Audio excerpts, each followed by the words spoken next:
It's Good Friday in 2023. I've just arrived in North Wales. Welcome to Dyserth in no man's land. I've arrived at the site. Everyone's putting their tents up, cracking open beers, working out where they're meant to be, deciding they don't like that spot, grabbing a different one. It's a very exciting time in any reenactment because you just want to get the tent up and get some beers down you.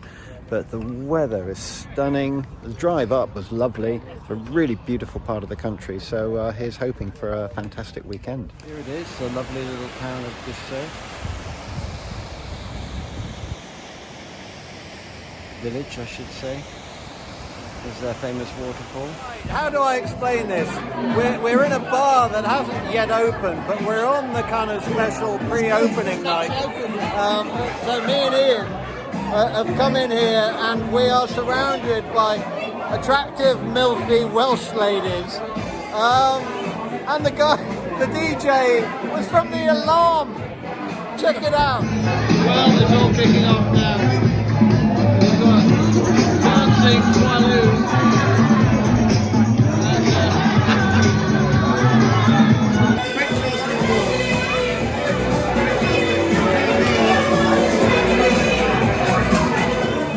We're being made to feel so welcome here. It's ridiculous. It's sort of, you don't get this outside of the reenactment hobby. Look. Oh, what a night last night. Feeling a little bit the worse for wear, but big grins all round.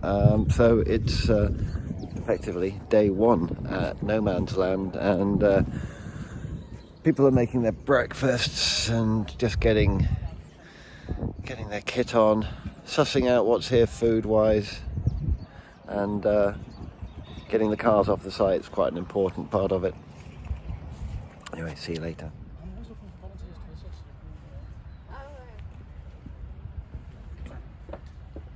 Ah, are you sketching my image, sir? Something like that.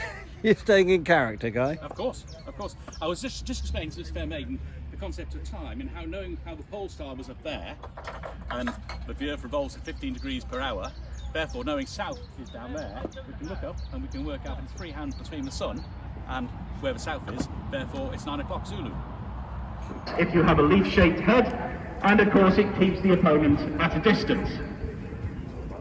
The early legionary is equipped with a shorter sword, a gladius as you may know it, drawn usually from the right-hand side, although the centurion wears his on the left because he is an officer. This is a relatively short sword. It is perfect for stabbing as well as chopping, but it is designed... Following your own film. Had a nice week. Had a nice week.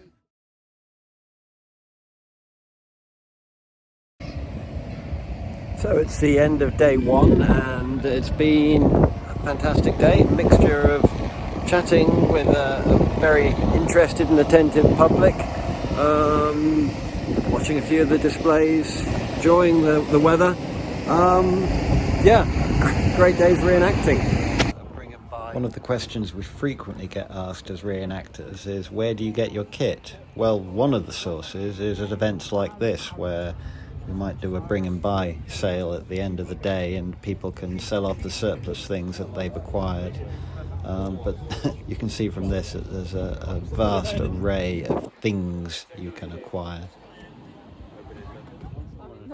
After another night in the town, we headed back to the campsite and spent the evening around the campfire with the Soviets, which was very pleasant.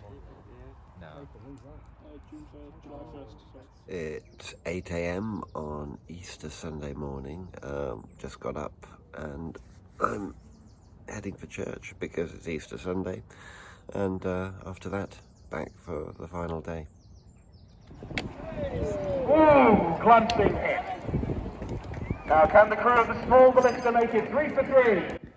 Bear in mind that while I was recording all this, I was in full kit, so I was trying not to be too obvious with the camera, so I was holding it at my waist and hoping that the things I was recording came out well.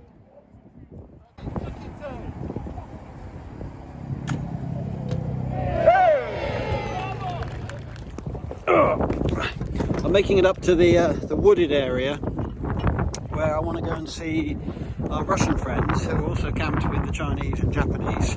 So I'll show you around in a minute. Yourself in wartime is time. Your material resources and things you can get a lot of, but you can't buy yourself time. So if you can make things quicker.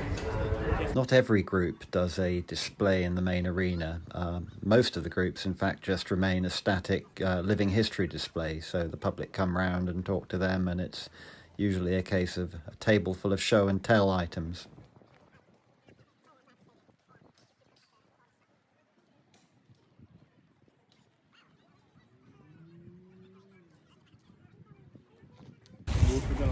You're starting the fire.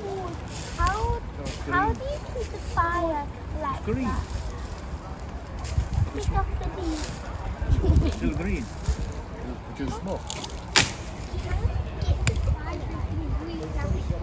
You have to be ready for all kinds of questions from the public, ranging from the really basic, from kids, to very knowledgeable people on what particular model of gun you're carrying. So you get the full spread of knowledge.